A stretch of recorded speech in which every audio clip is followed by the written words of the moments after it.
So first thing I want to do is just what is a furnished holiday and serviced accommodation. People quite often ask me, Joe, what's the difference? In lots of ways there isn't, but there is a slight difference. One thing to be clear is, as far as HMRC and sort of tax is concerned, FHL is the term that they should use. So if you're going to talk to anyone who's professional in this world, if it's an accountant or anyone, I would always say, ask them, what's your opinion of an FHL? If they say, I don't know what you're talking about, the chances are it's not the right person to speak to. So a furnished holiday let is very much leisure orientated, offering short stays. Holiday makers, very short stays. Us as a business, we average just over 3 nights per average as a stay in our properties. We manage 1,200 of the damn things at the moment, so we've got quite a few. Serviced accommodation, slightly different. It's more urban markets. It's a different range of guests. So the Properties Unique business we had footballers, actors, professionals, doctors, lawyers, those kind of people coming in, staying in the properties. Quite often much longer stays, 7 to 28 days, but a little warning on there. If Mark was here, I'm sure he'd be ringing the bell when I put these things up. You'd have tax implications if you run serviced accommodation. You have people staying in your properties more than the 31 days. So just be aware of that. Without a shadow of a doubt, the growth in our world of holiday lets is all based on OTAs, which is the online travel agents, such as Booking.com, your Airbnb, Vrbo. There's literally hundreds of them, but they're the biggest ones. Booking.com, in our world, account for about 50 to 60% of all bookings that come through for our owners that we look after. 28 million listings worldwide and 6.6 million in the UK. But the same token, we use Booking.com a lot. Booking.com spend about $2 billion a year on marketing. So why would we not jump on the back of them for their marketing? Airbnb, although everyone will always say, oh, you're doing Airbnb, it's a much smaller part of the market. There's a bit of a connotation with Airbnb at the moment. I've heard people say, I've never stayed in an Airbnb. I've never seen dead in an Airbnb, but they'll go and book the same property on Vrbo. Just because I think Vrbo is a better platform. And again, just a little tip, Vrbo, if you do this and you do it yourself, Vrbo, people will pay more for the same property and they'll stay longer in the same property. So it's a different demographic who are using the different platforms, basically. So basically, furnished holiday, if you're going to move into this world, I say this to everyone I basically speak to, not only are you investing in a property, you are investing in a business. We would always suggest that everyone who goes into this world sets up a limited company, buys the properties in a limited company, runs it as a business. I speak to lots of people who are wanting to get involved in this. I've got properties already. And even if you use a management company like us or other companies, or you try and do it yourself, it is a business and you've got to have that business mentality to get the most out of it. You can rely on your management company, but you still have responsibilities. And once again, these are the basics, Joe. When you're looking for property, Joe, is there an opportunity you need to assess it? I always believe that if you're going to invest in property, there should be some element of risk in it, but at least with risk, you can mitigate it. What you should never do is go for a gamble. I speak to lots of people who are jumping into this, they're panicking about buy-let world and think I'm going to go straight into it, and they'll just jump straight in, huge gamble. It doesn't work. I wouldn't touch, if someone asked me to gamble on a property, I wouldn't do it, basically. And the biggest mistake I find, whether you've got the property already, is just buying badly. People overpaying, people panic a wee bit, the market. It has changed a little bit, with interest rates. So we've seen in certain areas, there's lots of, Whitby's a good example. We've got about 200 properties in Whitby, and obviously I've just opened mine in Whitby. There's a bit of a fire sale in Whitby from properties. That's not because the market isn't there, it's because people have bought badly. They've bought badly 2020, 2021 when prices were high. They probably didn't get the right mortgage on it. Now come to refinance, and all of a sudden the brokers are saying, what kind of product have you got on it? Oh, well, it was a residential, but no one was asking at the time. Well, it's not 3% now, it's 6.75%, and it's not 90% loan to value, it's 60% or 70%, whatever it's going to be. So there's lots of people who have bought badly, and that's an opportunity, I would say, for anyone who's looking to get into the serviced accommodation. In some of the hot spots, there's some people who've made some awful mistakes. And no matter how good we do in certain areas, we've had a property recently, it was doing at least $4,000 a month, and the owner saying to me, it's not doing enough money, it's not washing its face. And I said, that's, sorry to be sort of upsetting to you, it's not my fault. You bought badly, refurbished badly. We can't do much more than drive that revenue. And another thing I say, not everything is SA, not everything is serviced accommodation. People knock on my door and ring us up and say, I've got a property, come and have a look at it. And I'll just say it's a buy-to-let all day long, without a shadow of a doubt. So not everything is serviced accommodation. But the good news, there is some good news out there. Whether you do it yourself or use a managed company, it's never been easier to move into this world. With the technology that's out there, with the people that are out there, you've got sources out there, you've got advisors, you've got gurus, you've got everyone out there who's going to make the world so much easier for you. So that's the good news. The bad news is all those people are out there, basically. The technology, there's so much rubbish I see out on Facebook, on certain platforms, the way people talking about it as if this world is easy. Get yourself a serviced accommodation, flip your property. It's a doddle. You're going to make a fortune. Being honest, it's a tough world, property in general. But if you make the right decisions, there is some really good opportunity out there. But just be aware, if someone's a sourcing company or an individual's coming to you and offering you different things, do your due diligence, basically. So a couple of things, and these are important things that's going to come through. The world is changing, as I've said, when it comes to serviced accommodation. And a bit like 2 months ago, they had the Newcastle City Council were here talking about the licensing and things that they were doing. And a lot of positivity in the room, I think, about it, because it was seen for the better. Good landlords doing the right things, bad landlords, getting them sorted. The same for us. Up until, still now, anyone can open a holiday let and pretty much get away with anything. I've been into some shocking properties, and we've been fighting as a business for registration or licensing to come through. Up until recently, the government were using the word licensing all the time, but just recently they've moved that word to registration, and that's what we're not expecting. That's what's going to be coming through very soon. So basically, Chris Bryant, one of our wonderful ministers, announced that it'll be coming, I've put it in red, very soon in 2025. I think we're pretty much into 2025 now, and we don't have any clarity. It's one of the big challenges we've had in our world of just lack of clarity. A bit of change with tax. If Martin had been here, he'd be able to add to it. How taxes were changing and the opportunities with mortgage interest relief and the like. But it's coming very soon. When it very soon is, we're not too sure. But what he has confirmed is there will be a register for holiday lets, which, as I said, is a very good thing. We believe once the registration comes in, lots of people who are doing holiday lets at the moment and service accommodation who shouldn't be doing it, will disappear. If they disappear, the rubbish disappears with them. Then all of a sudden, there's more demand. More demand leads to better nightly rates. The better qualities will push up, basically. So we're expecting this, and we're just waiting for the clarity to come through, that each property will be given a registration number. And if you don't have that, you won't be able to open your property. How this is going to be policed, I spoke to the Newcastle City Council when we finished the chat last 2 months ago, and it's not even on their radar as far as I believe, Joe. Where's the council going to get the resources to do this? So we're not too sure. And the last bit is, furnished holiday serviced accommodation will have to meet increased health and safety regulations. That's actually taken from the bump that they send out, but they're already enforced, so lots of things changed. October 2023, fire safety changed, and you have to have very clear fire risk assessments for your properties now. And I go into properties still now, Joe, it's nearly 2 years later, and people say, I've got no idea what you're talking about. What do you mean fire safety, fire regulation? But registration, I'll say it now, is a good thing. We've been fighting for it to come into the world. Part of it is going to be the compliance and standards. And what I'm going to put up here is what we've asked for since we set up the business, 7, 8 years ago. So these are givens that every owner on our platform has to have. So we always verify who the owner is. It's the basics. Proof of address, proof of ownership. Make sure that all these things are in place. So you have to have a CP12 or equivalent annually, electricity condition inspection report every 5 years, and EPC every 10. Fire risk assessment has to be done by a professional. It used to be a competent person. You could do it yourself. So you could take the assumptions that your property is safe. We now have our staff are trained to do it, but you really should have someone, because they're signing that piece of paper to say that they're taking responsibility that the property is safe. PAT testing, it's not legally required, but we like to see it in all our properties and we insist on it.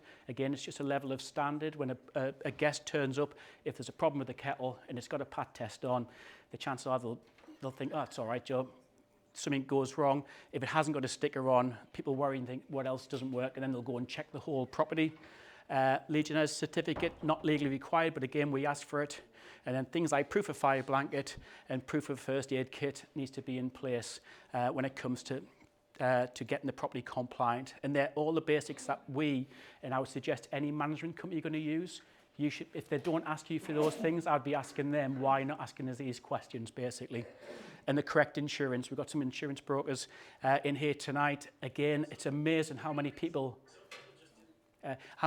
do not have the correct insurance. And again, going back to job 4 or 5 years.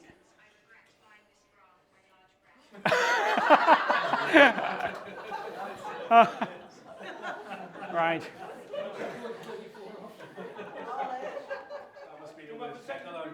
I was going to say, I just joked before, I said I like a good heckle, but I tell you what, I can't come back from that. So have you got that recorded, by the way? Did you pick it up? I hope you did. Otherwise, there's going to be some confused people. But something as simple as correct insurance, as in people have got these, they think they've got the traditional insurance on. It's not required to always get that professional advice. And again, it's easy for me to say it, but I would never use the internet just to get a quote when it comes to insurance. You've got to be so specific with the property, with the building, with everything. Just be clear on that. And that's just an example of what's required now from a fire safety. This changed, I said, in October 2023. So it says fire doors. There is exceptions to having fire doors in properties. I quite often say to people when they're doing refurbishments to almost treat it as an HMO now is the easiest way to do it. You're almost future-proofing yourself in this world because these things will come in.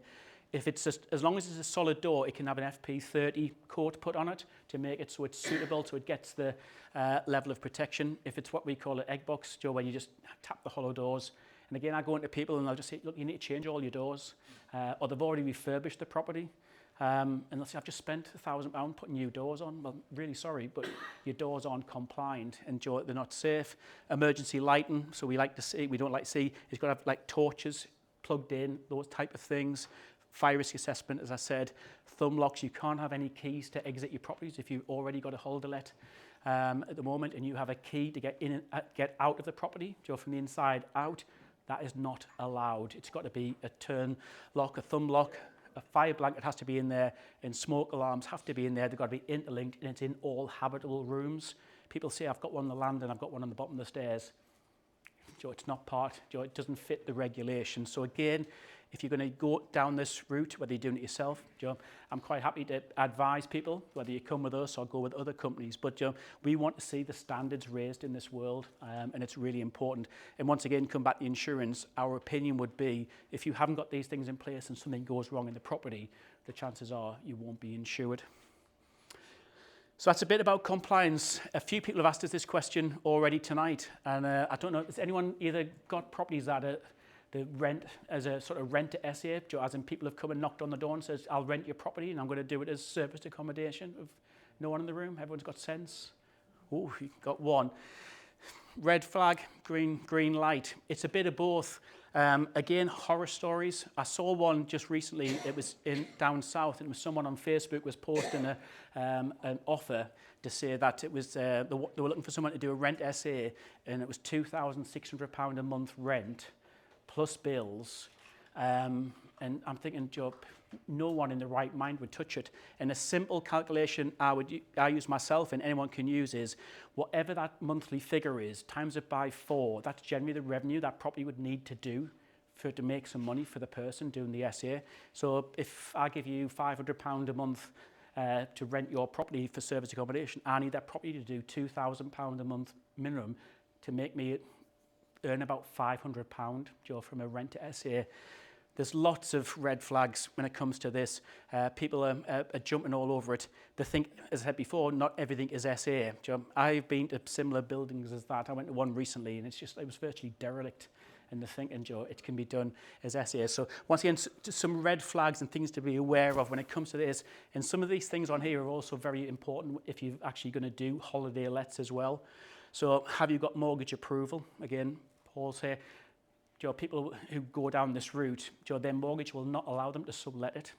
and you're in breach of your mortgage. Paul can explain more about what that would mean. Freehold and leasehold, quite often, unless you've got control of the freehold, but certainly the leasehold, it'll have caveats in there which says you can't do it. We all know up here, Tyneside flats, I always assume if I meet anyone, whether it's for someone looking to do rent SA or to do a holder let, if it's a Tyneside flat, I'm going to turn around and say, you can't do it. And they'll say, but downstairs does it.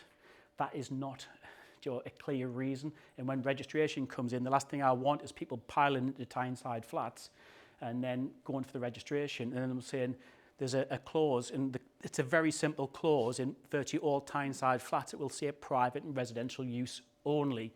And some lawyers will argue the toss, but when I've pushed people right to the edge, some solicitors, they have come back and said, oh yes, well, yeah, you can't really do it. So just be aware of that. Registration, as I've said, coming in. Insurance, I've said, coming in. For me, I've got it at the top. It shouldn't, if someone's talking to you about doing a rent to SA, it should be an commercial insure repair lease is what you're doing. It's something, it's official. I've spoken to people who are doing this, either landlords or so-called investors who are getting the foot on the property ladder who don't even have a contract. It's all right, we've just shook hands. I'm going to pay them £500 a month. He's happy he's getting £500. I'm going to make £10,000 a month. And I think, no, you're not, basically. So for me, if you're going to go down this route, that's what it needs to be. I've done 3 of these myself. I worked with a professional footballer who had a nice portfolio. It was a very simple arrangement to agree with him, but we had the right agreements in place. We had it as a minimum of a 7-year agreement. That way it protects everyone. It also, you have a break clause in that. And quite often, and we've seen it before, and it's not a bad thing on my side, if I was going to rent your property, you can get added to the title, which then stops someone from selling it from under me. If I've invested, one of the footballers' property, we spent £35,000 refurbishing his property. So I spend £35,000 on a property I don't own, and people say it's mad. But that property would generate about 24,000 before it was refurbished. When we had it, it was doing 44 to 46,000 in gross revenue. So that was a sound investment. He was very happy because all of a sudden his property had been uplifted. It was fully managed. It was fully looked after. So it can work, but please do your due diligence on the individual. Do the due diligence. And I would say the same from this side, talking to your landlord. There is some landlords out there. A rent to SA, a commercial insure repair lease, is a very good option, but just be aware. So we'll move on. So that's sort of some of the challenges, but the opportunities in it. Some of the trends and predictions that we're seeing in the market, it has changed quite a bit over the last year. I mean, last few years, COVID changed the world completely. From a good perspective in respects for holiday in the UK. COVID, everyone was stuck in the UK, did 2 weeks holidays, and lots of people, as I said before, jumped on, bought the property in Whitley Bay and thought, I'm going to get people staying for 2 weeks, and no one's going to Tenerife anymore. No, it's not happening. But what it did do is people realised that you could get some really nice breaks locally, and it opened the doors for people to stay in our type of accommodation. But some of the trends that we're seeing, some of these words I hate, but co-location, and what this is to do with is, and all these stats that we're putting up have been done by some of the big boys, but obviously if you go to Dubai, if you go to Sicily, you go to Italy, go to different places, the temperatures are just getting extreme and some people don't like it. So there's a bit of a pullback. I mean, we've had some nice weather recently, but co-locations, people are looking for cooler places to stay because they're worried about they're not going to be able to go out. Leisure trips, digital nomads. A friend of mine, his daughter used to work in New York. She's only 27, works for a big agency out there. She now works remotely around the world. She just goes on Airbnb, travels the world because it makes no difference where she works. That's an extreme case, but we get people staying in our properties who are that, they'll come and stay for 3 weeks, 4 weeks or whatever and just travel around working. So it is somewhere to go. Sustainability, I haven't done anything separate on this, but there's a big change. You can actually go on booking.com now and click sustainability, and it'll only pull up properties that tick a certain criteria. And again, people are more inclined to pay more money for a property that is seen to be sustainable. So Booking.com, we have it internally. We work with a consultancy, and we're working, and we're pretty much there for all our properties. Tick that box. So it can be simply done. The reason we do it is, yes, the environment, but number two is, Joe, if we're the only agency that's doing this, Joe, we've got more chance of getting bookings in our properties than people who aren't. Water-centric ones, Joe, people seem to be pulling themselves more to being around water for whatever reason. I don't know, but Booking.com says 74% of travellers want to be close to water, and that could be seaside or it could be sort of inland. I get asked a question quite often, shall I buy coastal or countryside? It makes no difference, I'll be honest. We've got some properties not far, Joe, Hexham way, that do crazy money. And you'd think, I can't believe a two-bed can do that, basically. Outdoor amenities, Joe, Verbo mentioned them before. People like to have outdoor space. That doesn't mean gardens, and to be honest, when I go and look at properties, if I go to a property that's got a big garden, it's an absolute headache. We don't manage gardens, we don't manage hot tubs. They're a nightmare, basically. But people like outdoor space, so making sure that, Joe, if you've got it, Joe, it's presentable, those type of things. And the last one is tour tourism and set jetters. Set jetters are the people who travel Joe, for the different TV programmes, and there's been a lot in the northeast. Joe, it's been a big growth in and around Alnwick with Harry Potter. There was, I think, a programme called Red Kite. We've obviously Vera. Joe, there's been so many programmes. Up here at Robson Green's done a thing recently for Northumberland, and Joe, it's had a massive impact. Joe, all of a sudden people are realising, Joe, how beautiful the local area is. And the tour is just, again, that's more to do with Joe, bands, Joe, coming to various locations. So Joe, the idea of what people travelled for is changing. People still travel for a short break, but they travel to stay with Johnny and Jenny, Joe, who are at university in Durham or Newcastle. Joe, the market is just so different to your traditional holidaymaker. And the last few things I'll put on is just I pulled this data basically. So this is live data over 2024 for our properties. So this is what we see our properties doing. So I've got 1 bed, 2 beds, 3, 4, and I've got a 10-bed property. So it just gives you some idea. Joe, and again, I'll just quickly go through it. I've pulled the data for 71 properties. On average, our maximum revenue, I should say, is 33,670 for a 1-bed, but we like to be in the top 15% for our properties, Joe, being at the highest level. So we're pushing our properties to get between £27,000 to £29,000 worth of gross revenue. Don't forget, you've got all your costs and everything off that, but that's what we'd expect. An average of £93 a night, and the length of stay in a 1-bed is slightly longer, 3.62 nights. The 2-bed, as you'd expect, it goes up. So the average daily rate is £137.16.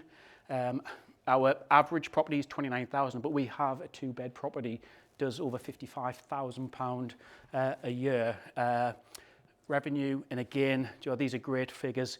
If we've got 2-bed properties doing that, slightly shorter stay. You can see occupancy. Joe, I was talking to one of the gentlemen earlier. People get obsessed with occupancy when it comes to this world. They'll talk to people, I'll get you 80% occupancy, I'll get you 90%. For me, it's slightly irrelevant because it's your nightly rate and your occupancy. And if you've got 90% occupancy and you're getting a certain level of revenue, your property's getting battered. So if you can just bring that occupancy down and get your nightly rate up, it's a much better way of doing it rather than doing it the other way around. But again, 60%, 59% average for a 2-bed. 3 beds, again, it pushes up. Again, best performing 3 beds doing nearly £70,000 a year, £217 a night. And again, Joe, our top performing properties, our top 15% are all doing over £50,000. And 4-bed properties is the last one of this, up to £372 a night. You can see the length of stay drops on each time, but still, Joe, our best performing does £83,000. But again, our top performing properties are doing over £70,000. So, and I say to everyone, our best properties and our best locations do the best money. So when people say I've got a property in somewhere I will not mention, Joe, it's a 4-bed, I think it's going to do really well. It's not, Joe. If it's an area, if you pull up in an area, you've got a property and you think, God, this property, nightmare, it's awful property to drive to. That's what your guests and that's what the people are going to be thinking when they come to your property. And the last slide is something that we've seen a really big uptake on, which is the larger properties. So this is a 10-bed property that we opened last year. So that was the revenue for last year. I can give you, the person who bought that property paid about £600,000 for that property and spent about £100,000 refurbishing it. And what we find with the big properties, Joe, like a 10 bed that's going to sleep 20 people, you normally would find there's a bit of a lag, because how many people can get 20 people together? We opened it the last week of July and it did 13,000 in August. It did 141,696 across the calendar year last year. I checked on it today. It's already done £152,000 worth of booking, and we're only in February. Sorry, February, where's that come from? We're only in May now. So, Joe, the opportunity in large properties, people seem it's good value for guests. Joe, that works out at an average about £900 a night, but it'll sleep up to 20 people. Joe, it's really good value, and people seem to be drawn to these bigger properties. It's high end, it's luxury. Joe, it costs a bit to look after it, Joe, from an owner perspective, but it's one property. Joe, you haven't got 10 properties that are driving that kind of revenue. So something to look out for. I haven't got any stats or anything up here, but chatting to a couple of people before I got up, opportunities out there is commercial to residential. There's lots of property above commercial property at the moment, which is a great opportunity to look at. There's lots of guest houses, small hotels, you know, even small old people's sort of accommodation type of thing. That's just ripe, you know, for people to look at. And location on the bigger properties isn't the main thing. When people are searching for a property, they're looking for, you know, a property that sleeps 20. If it happens to be in X, Y, and Z, it doesn't really make any difference. If the property is of a standard, people will go to it. That doesn't mean they're going to go to like the worst parts of the northeast of England, but it means they will go to some quite weird and wonderful places. That property there is in the middle of nowhere. There's nothing anywhere near it. And yet it's probably going to do £180,000 worth of booking revenue this year. And how do we do that? It's basically, and again, whether you do it yourselves, because everything that we do, you can do yourself. It's making full use of the OTAs, the online travel agents, basically. So these are the basics that we have in place that drives the revenue for our owners. So making sure your calendar is open 12 to 18 months in advance. All the platforms like to see availability, and then they like to see availability filled, because that means it's been sold. And if it's been sold, they want a piece of that cake, so they'll push it up the algorithms. It's a game with Booking.com, Airbnb. We are very good at pushing our properties to the top of those. Professional photos, I cannot stress enough the amount people say, I've done my photographs, I've got a good phone, camera phone, these kind of things. It won't work. Booking.com will absolutely trash your listing if you don't do the photographs right. And a lot of it is the quality of the photographs, but it's also the edit of the photographs. So when people say, I'm not going to spend £400 or £500 on photographs, I'm a great believer in the word value. It is great value to get them done professionally. And on the other side of the coin, no disrespect if anyone's in the room who says they are this, if someone says, I'm an Airbnb photographer, just be aware, just double check, ask them questions. How do you edit? Do you use Capture One? Is what we use as an edit suite. We edit our photographs different across all platforms because we know what the different platforms are looking for. So again, just be careful with that.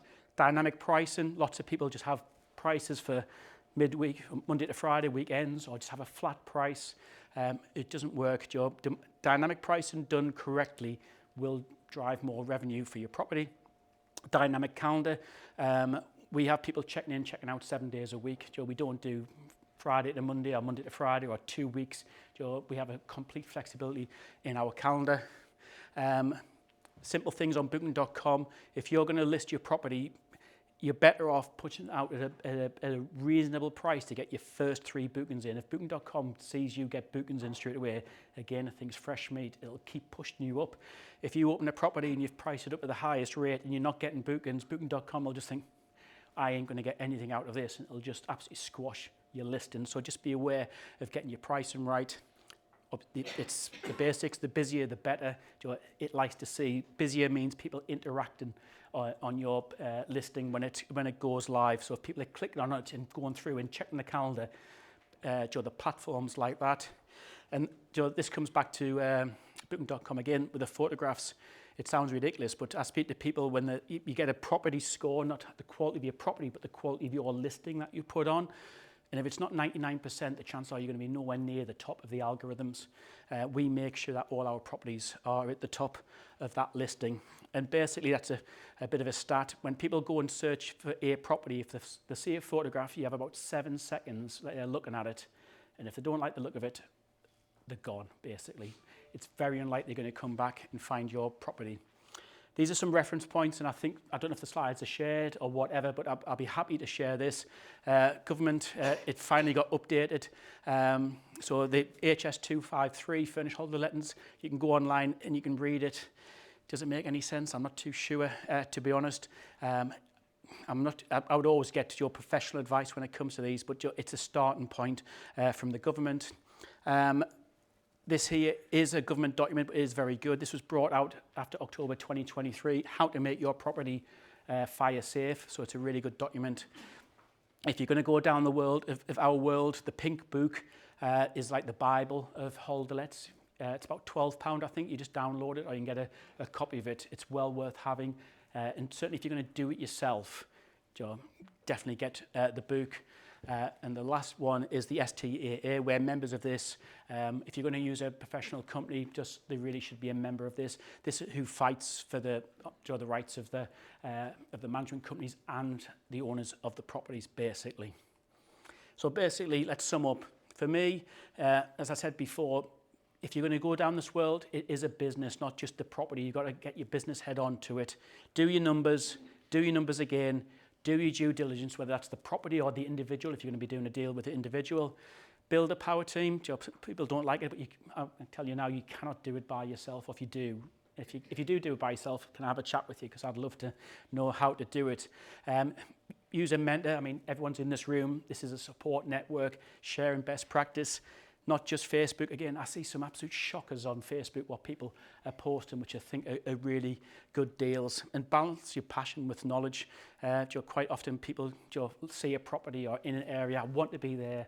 I want to buy a house in Almouth. I want to buy a house in Tynemouth. I've spoken to people who are going to spend £600,000 on a 3-bed in part of Northumberland, and my advice is don't. You can go and buy £200,000 houses and you'll make twice the revenue, but the head and heart gets all mixed up. And they think, I've always wanted a house there. Buy it if you want, but you're not going to make any money. Beware of bad rent to SA offers. Make sure your compliance order. Be prepared for when registration comes in. Make sure you've got the mortgage approval. Make sure you've got the professional tax advice. It is a minefield, I would say, and it's getting more complicated with that. And as I said, run as a business, idea is a limited entity. That's it. That's me. I'll get that off there because I hate that photograph of me. If you want any questions now, like I said, as Paul said, I'm around afterwards, more than happy to share. You'll find with me, I'm very open, I'm very honest. If I don't think it's right, I'll tell you. If I think it's got some legs, I'll say, why not give it a go? While we've got Andrew mic'd up, does anybody have any questions? Have I terrified you all? Oh, there's one over there, Serby. How does the pricing structure work with Booking.com? Do you pay a flat fee or do they take a percentage of it? So the online travel agents, they all take a slice of the cake, and we get it quite a bit because if you go and open your property on Booking.com or Airbnb specifically, Airbnb will say we're only going to take 3% of your revenue, but they're taking 15% off the guest, so they still get the slice of the cake. With Booking.com as an example, they'll charge anywhere between maybe 13 and 18% of a booking. What we do, because we've got the platform, we uplift our pricing on those platforms to mitigate some of that. Like I said, yes, they're still going to take a slice of the cake, but we mitigate as much as possible to cover that. So it's worth, obviously, we say it, we're not overly precious about getting direct bookings for us because we just want bookings, and we'll use the platforms to get the best value out of them. So. How do you set the price, the dynamic pricing? Yeah, dynamic pricing. So again, it's AI, it's algorithm. We use a tool internally, and it does it all automatically. So we have all our properties have a minimum price and a base price. We put it in. That's the minimum we'll sell it for. That's our target price. And then the algorithm will kick in. A good example is Whitby. Again, I go back to Whitby. It has Goth Weekend, if anyone's heard of Goth Weekend down in Whitby, where everyone goes down for Bram Stoker and Dracula. It's the Halloween weekend. Properties that are normally £200 a night will be £600, £700, £800 a night.